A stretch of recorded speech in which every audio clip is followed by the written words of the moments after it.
Jesus, o Messias, o Filho de Deus, o Rei dos Reis.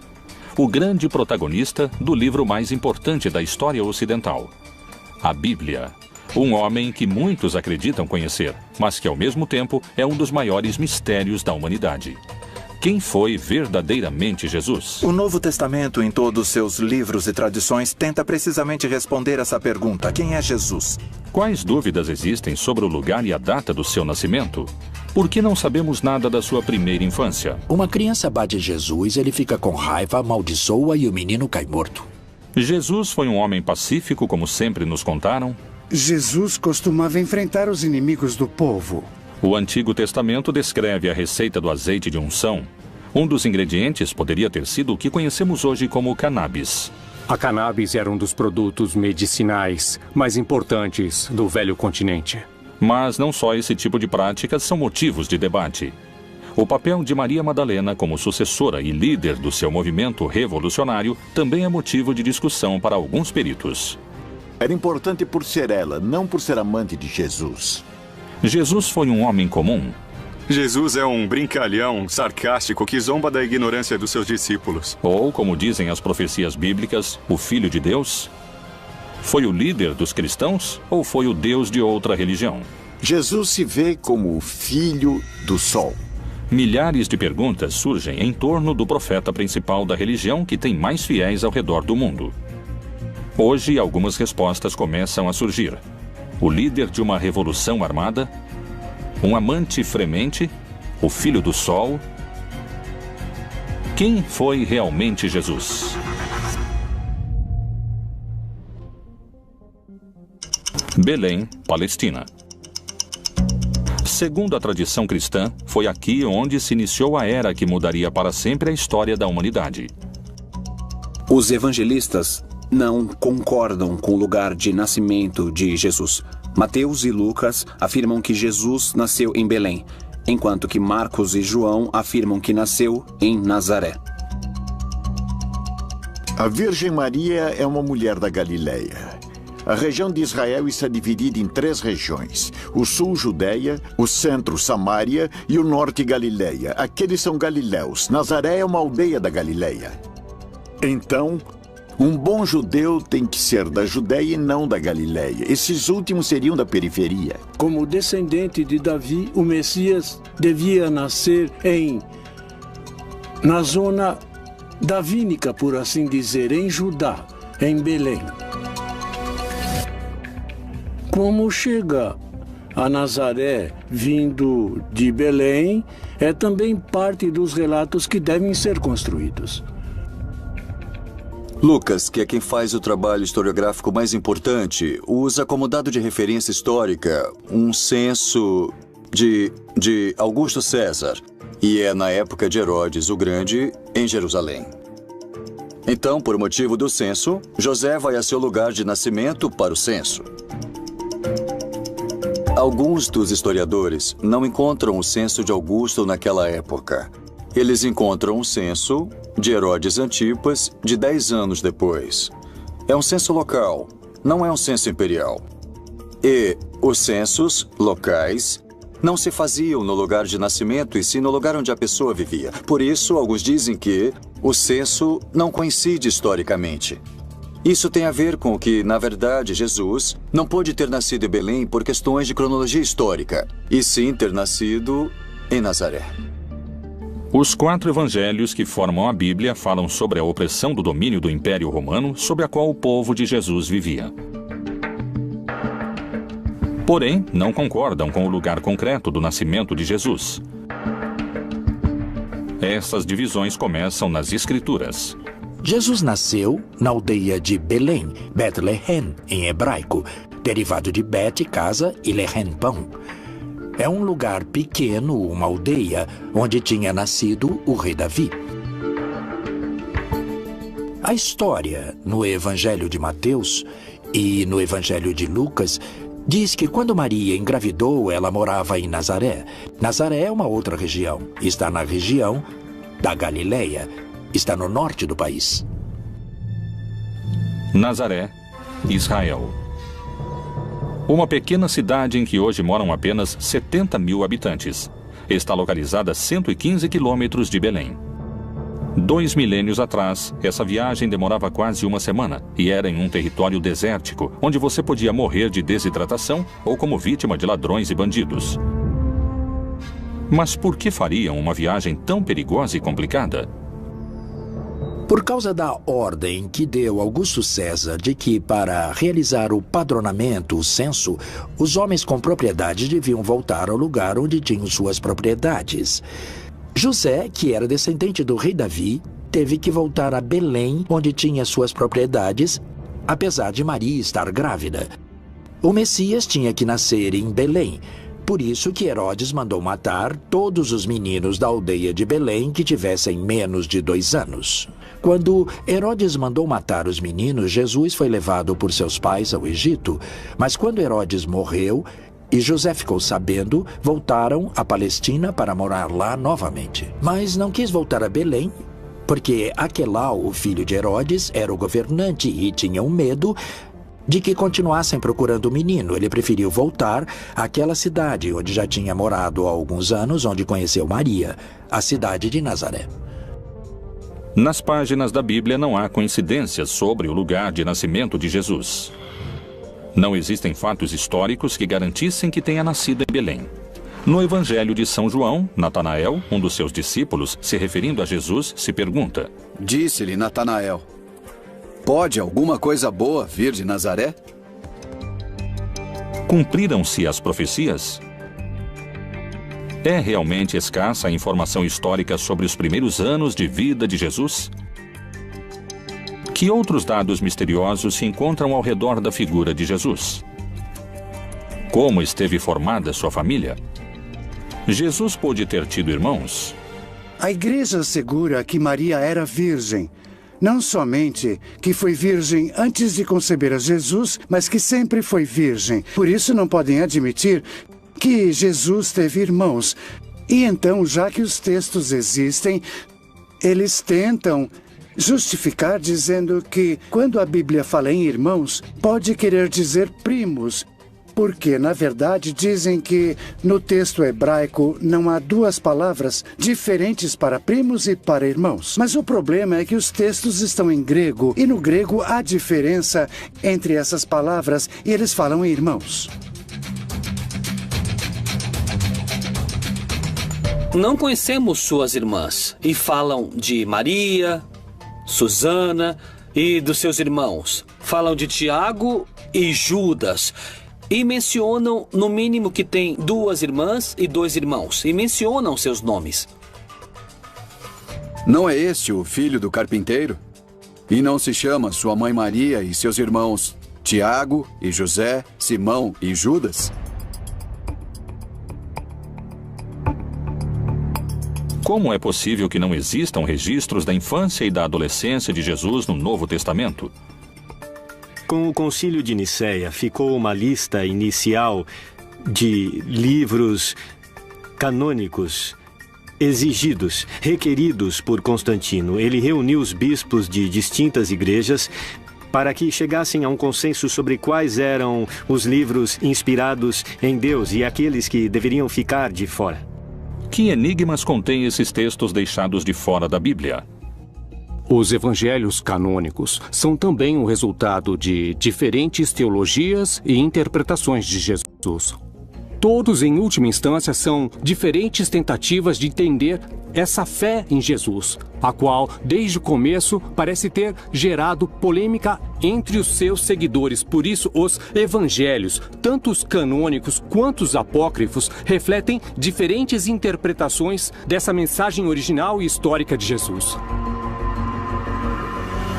Os relatos dos evangelhos gnósticos tentam preencher as lacunas das coisas que não se falam nos evangelhos do primeiro século. E já que os evangelhos do primeiro século falam apenas de um rascunho da vida de Jesus entre seus 12 e 30 anos, eles vão se centrar em alguns relatórios da infância de Jesus, mas sempre apresentando um menino cheio de sabedoria de gnoses, ou seja, sabedoria infusa Existe outro texto que não é dos evangelhos gnósticos. Este é um antigo texto lendário que fala sobre a infância de Jesus e sugere que ele, Jesus, não sabia como usar seus poderes, o que é quase cômico. É como uma criança arteira que não sabe o que fazer com isso.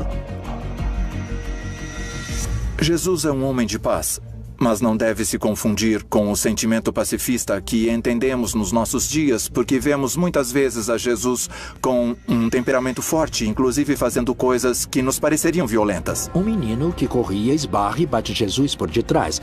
Jesus fica com raiva, amaldiçoa e o menino cai morto. Então, até Maria não suplicar a Jesus que ressuscite o menino, o assunto não se resolve. A imagem de Jesus maltratando seus semelhantes seria inadmissível para o cristianismo. Poderiam ter escondido essa versão? É possível que essa tenha sido uma característica do verdadeiro Jesus? O jeito de Cristo de ser pacífico é o ensinamento de levar as decisões da pessoa ao nível mais profundo da consciência, a agir desde o interior, desde dentro. O ensinamento de Jesus sobre oferecer uma face quando te baterem na outra se transforma no ensinamento mais geral sobre não exercer violência contra aquele que te persegue. Não significa deixar o violento continuar na violência. Significa permitir que a vítima, ela mesma, se torne violenta a partir da violência padecida. E se o verdadeiro Jesus não oferecia outra face, como asseguram? O Império Romano tinha submetido a Palestina com muita restrição. Como todo império que põe restrições às suas colônias, por exemplo. O campo estava devastado. Esse era o contexto. Um país dominado por Roma. E muitos esperavam um Messias guerreiro que fosse libertá-los do Império Romano. De fato, Jesus era do norte da Galileia. A Galileia tem uma característica: tinha muitas guerrilhas de revolta contra o Império Romano. Foi Jesus o Filho de Deus ou um revolucionário armado insubordinado contra o poder do Império Romano? Quem foram seus mestres que o guiaram como líder da resistência, que seria contra a opressão do Império Romano?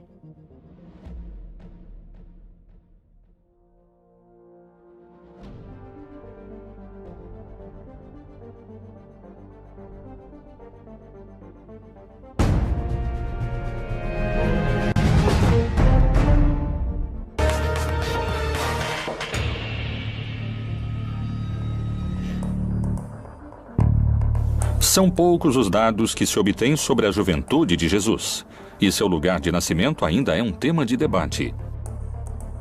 O que ninguém duvida é que lá pelo ano 0 da nossa era, Roma tinha se tornado o império mais extenso antes visto na humanidade. Nos tempos de Jesus, os romanos dominavam o território palestino com opressão e sangue. Qual foi realmente a reação de Jesus diante da opressão romana? Quem foram seus mestres ou mentores? Antes que Jesus se tornasse um líder espiritual, outro homem mobilizava multidões. Era conhecido pelos seus batismos no Rio Jordão. Foi um dos profetas mais importantes da sua época, e para muitos podia chegar a ser o Messias. João Batista foi filho de um sacerdote judeu.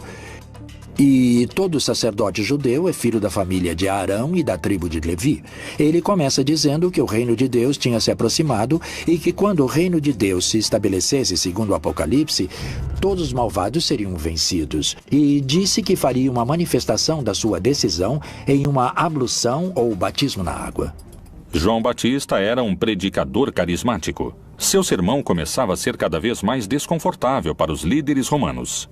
Ele era um revolucionário naquela época. João Batista foi um dos profetas que, naquele momento, lideravam o movimento contra a dominação romana e também contra a dominação sacerdotal. Nesse movimento é que Jesus de Nazaré inicia sua militância. Jesus de Nazaré se incorpora no movimento de Batista. Ele é batizado pelo Batista. O batismo era o sinal de entrada a esse movimento.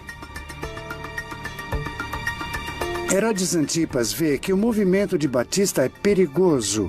Então faz com que o aprisionem e depois com que o assassinem.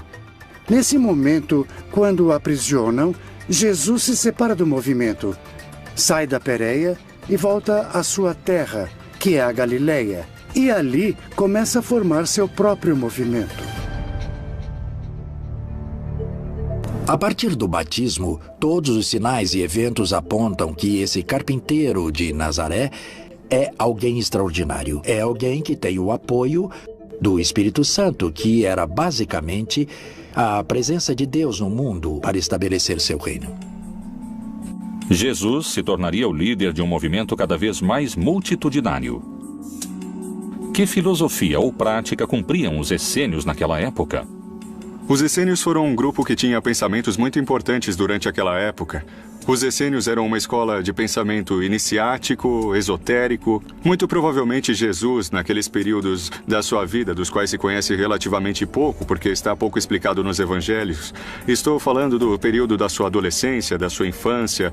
Há muitas alusões a que Jesus possivelmente foi educado entre esses essênios.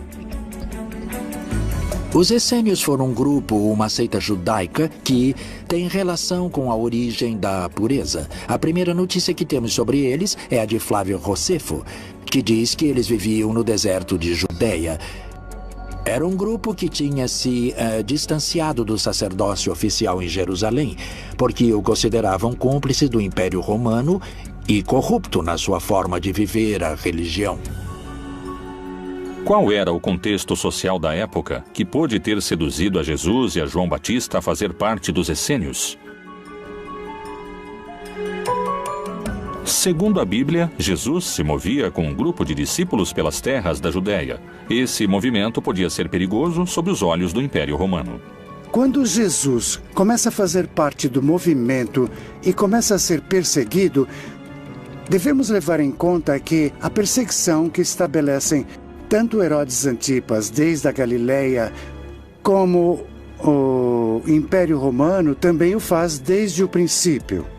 No Evangelho de Marcos, no capítulo 3, consta que os fariseus vão procurar os partidários de Herodes Antipas, para matar Jesus, para eliminá-lo.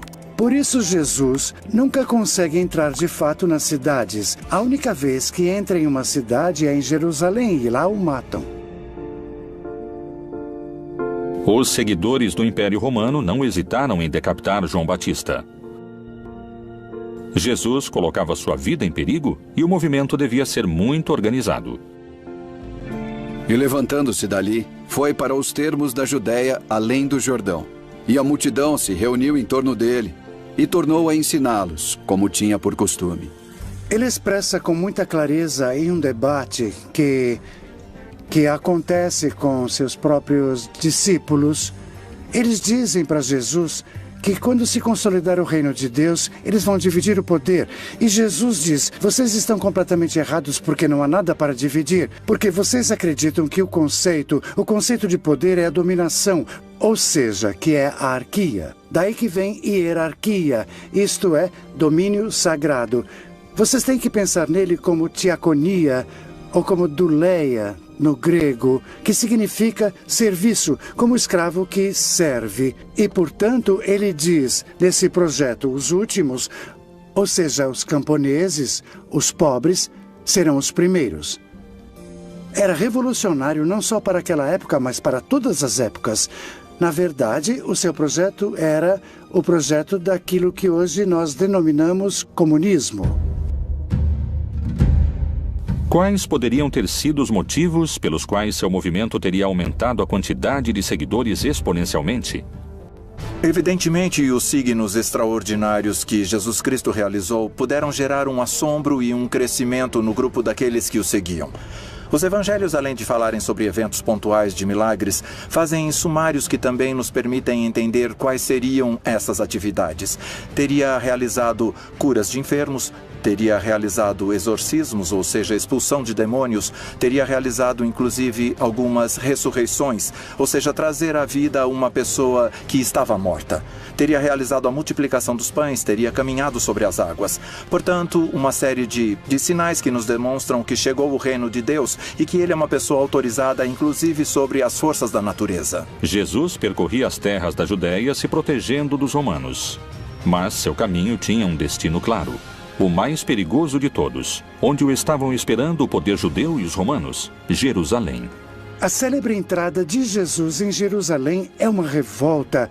Os camponeses iam cumprir um rito religioso e, portanto, iam cumprir esse rito entusiasmados. Mas, por outro lado, eles se encontravam no templo com seus dominadores, os sacerdotes, os quais tinham no templo as escrituras de suas propriedades que eles deveriam entregar. E por isso se dá o surto ali no templo. E é ali que Jesus manda embora os mercadores do templo. Mas além disso expressa que o templo é como a figueira que não dá frutos. Ou seja, o templo é como essa árvore estéril que não dá frutos e que por isso deve ser queimada. E tendo feito um azorrague de cordas, lançou todos fora do templo, bem como as ovelhas e os bois, e espalhou o dinheiro dos cambistas e virou-lhe as mesas. Aqui é onde vemos esse Jesus com essa força, essa coragem, essa raiva que é capaz de iniciar um projeto contra os dominadores. A partir desse momento, os fatos acontecem com uma velocidade assombrosa. Ora, os príncipes dos sacerdotes e os anciãos e todo o conselho buscavam falso testemunho contra Jesus para poderem dar-lhe a morte. E levantando-se o sumo sacerdote disse-lhe: Não respondes coisa alguma ao que esses depõem contra ti? Jesus é aprisionado depois de uma conspiração mais ou menos extensa, depois que Judas, o traidor Judas Iscariotes, concordou com as autoridades que o entregaria. Jesus teria celebrado a última ceia, teria jantado com seus discípulos, uma celebração em contexto pascual. Teria ido até um jardim, o Jardim das Oliveiras, do qual ainda conservamos o nome e a localização, o Jardim de Getsemane, e teria sido aprisionado. Depois teria sido julgado tanto pelas autoridades do Templo de Jerusalém, quanto pelas autoridades romanas, nesse caso Pilatos.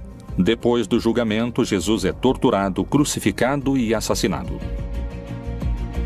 O único castigo era a cruz, e a prova é que quando Jesus morre, não está só.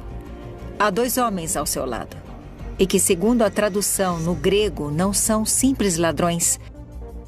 Eles também estavam sendo mortos porque eram personagens que tinham tentado fazer alguma mudança dentro da sociedade, mas não conseguiram, porque, há um sistema que oprime tão forte que o castigo era a morte.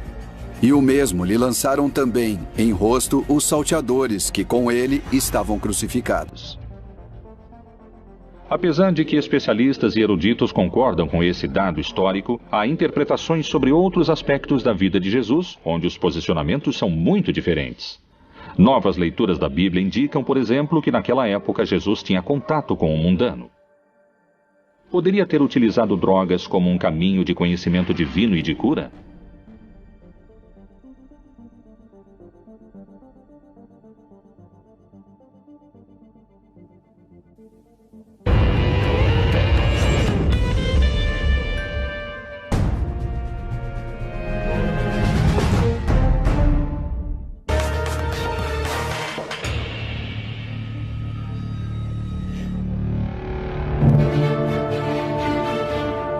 Segundo o que conta a tradição bíblica, durante seus anos, Jesus percorreu as terras da Judéia fazendo milagres.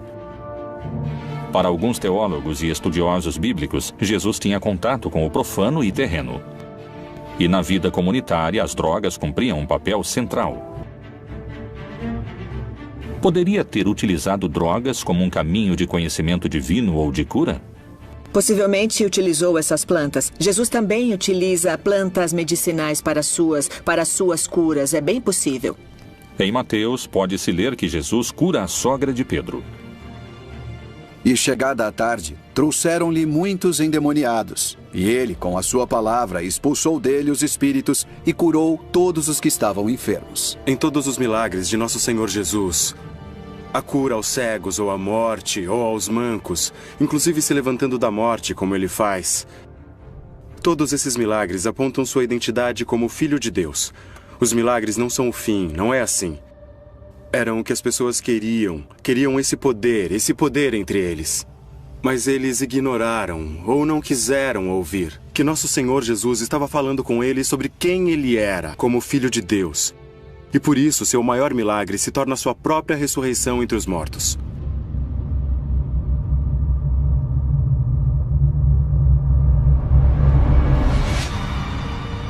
Por onde ele passasse a mão dele, a saúde se propagava.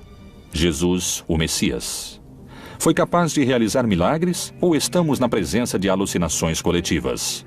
Acredito que todos os grupos religiosos e místicos que desenvolveram diferentes práticas espirituais ao longo da história incorreram em práticas que favorecem a formação de estados de consciência pouco comuns ou também pouco raros. Como, por exemplo, a dança frenética que acontecia às vezes dentro de casas, e sabe-se que elas ficavam cheias de fumaça e que no meio de uma dança ou de um baile muito intenso geravam estados de êxtase. E seguramente puderam ter sido utilizados entorpecentes naturais que eles alegavam que tinham alcance, claro, como são utilizados por pessoas hoje em dia. No Evangelho de Marcos se faz referência ao caráter curativo do azeite de unção, com o qual os 12 apóstolos banhavam os doentes. E expulsavam muitos demônios, e ungiam muitos enfermos com óleo, e os curavam. Quais eram os elementos que transformavam esse azeite em um líquido altamente curativo? Temos os ingredientes definidos com bastante exatidão, estão descritos na Bíblia e inclusive temos as quantidades que devem ser agregadas ao azeite para poder realizar essa mistura, esse azeite de unção. Tem alguns componentes como a mirra, como a canela, como o canebossem, que provavelmente é um dos indícios de que temos o uso da cannabis desde os tempos bíblicos. No Antigo Testamento, no Êxodo 30, de 22 a 25, Jeová fala com Moisés e lhe indica a receita correta do azeite de unção. Tu, pois, toma para ti das principais especiarias. Da mais pura mirra, 500 ciclos, e da canela aromática a metade, a saber, 250 ciclos. E de cálamo aromático, 250 ciclos. E de cássia, 500 ciclos, segundo o ciclo do santuário. E de azeite de oliveiras, 1 hin. Nada parece estranho nesse texto. 3,5 litros de azeite de oliva misturados com diferentes plantas aromáticas. Mas descobriram algo inquietante. Esse azeite era utilizado única e exclusivamente para ungir reis, profetas ou personagens importantes. Não era um azeite que fosse utilizado em outro tipo de circunstâncias. Era exclusivamente para aquilo. O cannabis, em hebraico, se chama canebossem, que significa a cana do perfume. E se nós pudermos dar um pouco de asas à nossa imaginação, apesar de não ser aceito por todos os acadêmicos que se dedicam à linguística, aparentemente canebossem pode virar canebós e depois pode virar cannabis. E finalmente seria cannabis sativa, que é o nome do Ineus, que é o nome da planta hoje. Jesus, sendo judeu e tendo caminhado por todas as terras da Judéia, de Samaria e até o Oriente, o mais seguro é que tenha entrado em contato com as tribos que povoaram essas regiões e provavelmente até na Índia, onde se pensa que Jesus possa ter entrado em contato com alguma dessas substâncias, já que em algum momento passou lá uma parte da sua vida. A cannabis era um dos produtos medicinais adivinhatórios místicos mais importantes do velho continente. Por outro lado, a experiência com drogas vai ser sempre subjetiva, ou seja, só a pessoa que está experimentando a alucinação pode sentir essa presença. Mas não há um milagre do lado de fora, aquele que está do lado de fora não sabe o que acontece. Os evangelhos aceitos pela Igreja Católica nos permitem indagar sobre o uso de plantas psicotrópicas para a cura. Mas o que revelam esses textos? As drogas eram uma ferramenta do primeiro cristianismo para se aproximar ao conhecimento? O consumo de psicotrópicos era uma prática comum? Alto Egito, 1769. A tradução do segundo livro de Geu revela certos rituais xamânicos presentes nos anos de fundação do cristianismo. O Senhor providenciou um lugar para as oferendas, colocando um jarro de vinho para a direita e outro para a esquerda, e derramou algumas bagas e especiarias em torno dos recipientes. Ele, então, colocou uma certa planta em suas bocas, e também outra planta em suas mãos, e estendeu, em ordem, em torno do sacrifício da iniciação. Durante esses 2000 longos anos da igreja, o vinho que sempre foi utilizado era o vinho de uva, sem nenhuma outra mistura e nem de ervas aromáticas nem de álcool. Vinho puro de uva. Os textos gnósticos permitem compreender o uso das drogas a partir de um aspecto revelador. A imagem de um Jesus utilizando substâncias se afasta cada vez mais do Messias, do Cristo católico. Mas essa não é a única imagem distorcida que muitos especialistas induzem à figura de Jesus. Alguns asseguram que, a partir do enfoque político, existia um vínculo entre Jesus e Maria Madalena. Essa afirmação poderia mudar para sempre a construção que se fez historicamente da relação entre eles. Maria Madalena foi seu braço direito na cruzada revolucionária que o Messias levantava contra o Império Romano?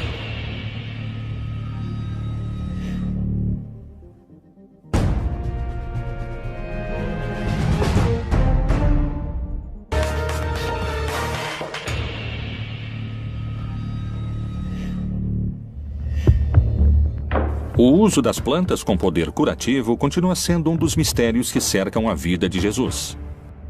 Mas não só esse tipo de práticas são motivo de debate.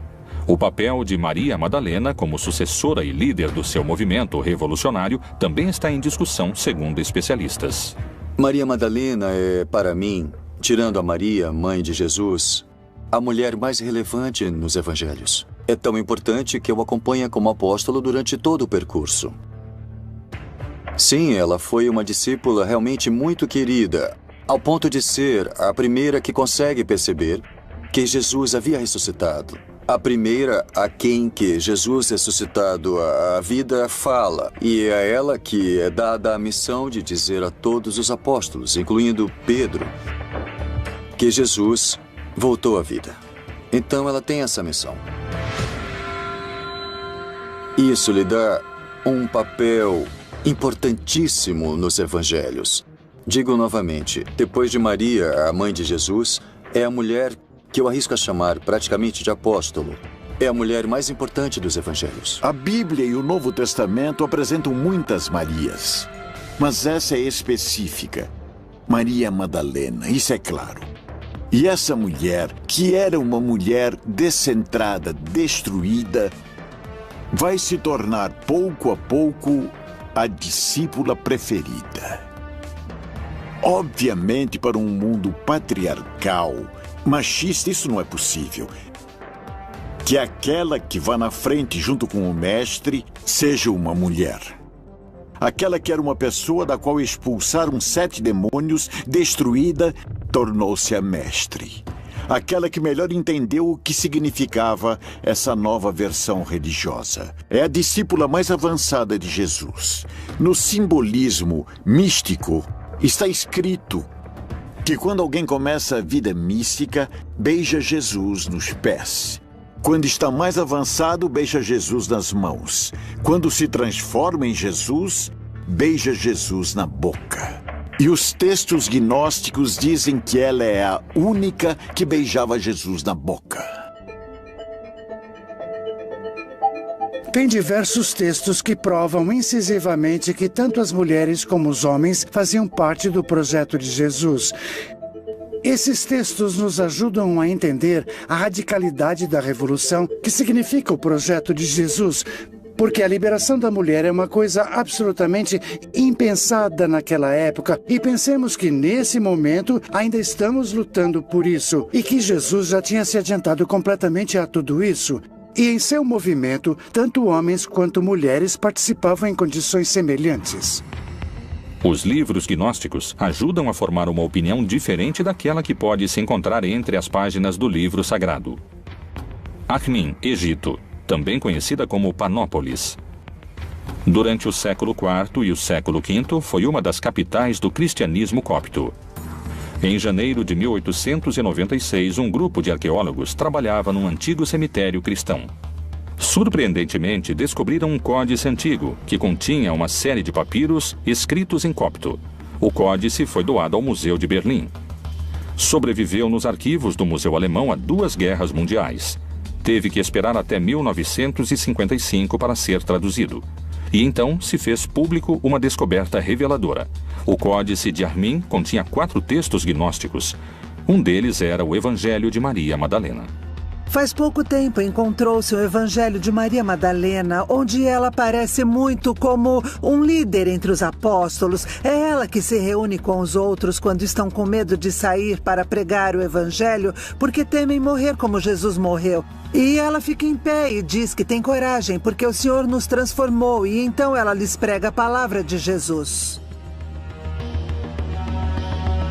O Evangelho de Maria Madalena se refere que a mulher vai ter uma importância muito grande pelo motivo de que é necessário retomar as ideias de que Deus também é feminino ou que também há deusas. Isso é, aqui há uma influência gnóstica no que se refere à ideia de uma deidade feminina, planteada em muitas religiões. Daí é que Maria Madalena vai representar uma mulher iniciada na sabedoria. Só existem 3 códices que contêm o Evangelho de Maria Madalena, 2 no grego e 1 em língua copta. Nenhum está completo e só se recuperaram alguns fragmentos. Esses textos poderiam mencionar Maria Madalena como líder do movimento de Jesus? Ela prega sobre a palavra de Jesus e mais tarde Pedro lhe diz: não acredito que o Senhor tenha dito isso, creio que ela está inventando e que ela mente. E ela começou a chorar e disse: irmão Pedro, eu não sei do que está falando. Então, os outros discípulos entraram e também começaram a defender Maria e disseram que o Senhor amava muito. Quem é você para dizer que ela é uma pessoa inferior? Depois de ter dito isso, Maria Madalena se calou. Pedro respondeu e disse aos irmãos: dizei o que tendes para dizer sobre o que ela falou. Eu, de minha parte, não acredito que o Salvador tenha dito isso. Então, Pedro ainda estava com raiva de Maria. Mas Maria ganhou a discussão no Evangelho secreto, que nunca fez parte do Novo Testamento, talvez por esse motivo. Nos canônicos, Maria Madalena é a testemunha da morte, da sepultura e da ressurreição. A primeira pessoa a quem ele fala é a mulher chamada Maria Madalena. O fato de que Jesus fale com Maria Madalena antes de falar com qualquer outro dos discípulos poderia significar que é ela quem ele escolhe como sucessora do seu movimento? Era uma mulher que era importante por ser ela, não por ser amante de Jesus. Obviamente, porque Jesus morto lhe deixa o poder à amante. E pega o valor e pega a força de ser a líder de uma comunidade religiosa sendo mulher. E a envia a anunciar a seus homens que ele está ressuscitado. Pedro entra no túmulo e não o vê. Quando Pedro sai, ela entra e é com ela que ele fala, não com o homem. E ela tromba com ele e não o reconhece. E ela pergunta: onde você colocou o corpo do meu senhor? Então ele a chama por seu nome. Miriam, ele diz. Quando falam teu nome, você sabe que é você sujeito. Quando ele a chama, ela o reconhece. Ela percebe que é Jesus. Através dessa exposição, procuram legitimar uma corrente de comando que se transmite através da ressurreição à sua primeira testemunha. E Jesus, tendo ressuscitado na manhã do primeiro dia da semana, apareceu primeiramente a Maria Madalena, da qual tinha expulsado 7 demônios. Ela é de uma cidade, Migdal. Por isso é Maria Madalena ou Migdal. Migdal quer dizer torre fortificada. No lago de Tiberíades havia um porto de pescadores. Ela é de Migdal, por isso seu nome era Miriam, Maria de Magdala. O fato de Maria Madalena não levar unido o nome ou o sobrenome do seu pai ou do seu marido, mas o da sua cidade, indicava na época que era alguém independente. Não estava submetida a outras pessoas e tinha autoridade para fazer parte do grupo de Jesus. Uma mulher tão renomada como Madalena é sempre citada como a mulher de Magdala, ou seja, a Madalena. Esse é um título de homem, não é um título de mulher, porque as mulheres sempre eram citadas como mulher, esposa de ou filha de, mas não como mulher, cujo sobrenome é o lugar onde ela mora. Isso era comum nos homens. Em contrapartida, Madalena já carrega um valor em si. Como pedem alguns pesquisadores, talvez seja o momento de revisar o legado histórico de Maria Madalena e descobrir se ela foi a verdadeira líder que levou adiante o movimento de Jesus depois da sua morte. Outro mistério percorre o projeto do Reino de Deus. A Igreja Católica teria escondido um segredo que poderia questionar 2000 anos de cristandade? Qual é a assombrosa relação que existe entre o Filho de Deus e o Filho do Sol? Será que talvez eram a mesma pessoa?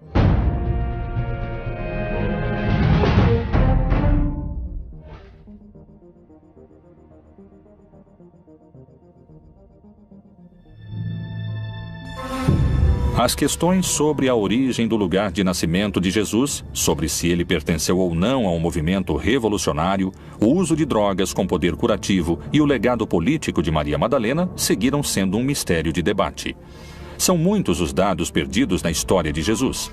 Ir atrás das pistas ocultas na Bíblia é uma forma de descobrir seu verdadeiro rosto. Jesus pode ser a representação de outras crenças? Quando nasceu? Poderia não ter sido filho de Jeová, e sim filho do Sol? O ano do nascimento de Jesus está sujeito a controvérsias, ainda mais o dia da sua chegada ao mundo. As celebrações natalinas poderiam se sustentar sobre um dado errado? Qual é o vínculo que existe entre a data de nascimento de Jesus e a divindade Sol Invictus? Jesus se vê como filho do Sol, porque a festa do 25 de dezembro é a festa do Sol. No solstício de inverno nasce um sol novo e forte, e no dia 25 de dezembro se celebrava a festa do novo Sol. Por isso, nessa festa pagã se monta a festa cristã da Natividade do Senhor. Historicamente, não temos o dia em que nasceu Jesus, nem o mês, simbolicamente, pelo Sol. Como foi feito em muitas latitudes em diversas épocas, alguns grupos cristãos tentaram criar datas, construir templos sobre datas ou sobre lugares das crenças antigas. Então, na verdade, em 25 de dezembro, nós temos o solstício de inverno, em que todos os povos antigos pensavam que o sol morria e voltava a nascer. A religiosidade primitiva venerou o Sol como o deus principal. Sua figura pode se encontrar representada nos principais credos. Kinish Ahau é a cosmogonia maia, Inti na religiosidade inca, Hélio no Olimpo grego, Ra na cultura egípcia. E é por isso que tinham cultos tão importantes para ajudar o Sol a voltar a recuperar sua força para não ser devorado pelas trevas. E nesse contexto, pouco a pouco, tanto em lugares como Roma, como no norte da Europa, foi se assimilando o nascimento de Cristo às festas solares. E muitos elementos natalinos, como as esferas, a adoração ao pinheiro, eram, na verdade, pertencentes às religiões que adoravam o Sol. Jesus parece ser a representação das divindades pagãs. Percorre o mesmo caminho do Deus Sol. Realmente existiu ou é uma criação arquetípica? A Bíblia apresenta uma versão de Jesus. Mas, indagando nos seus segredos, podem-se encontrar muitas perguntas sem respostas contundentes. Foi o maior dos profetas? Foi um revolucionário? Quem é esse impactante homem que 2000 anos depois da sua morte continua mobilizando multidões? Jesus, outro dos grandes mistérios da Bíblia Proibida.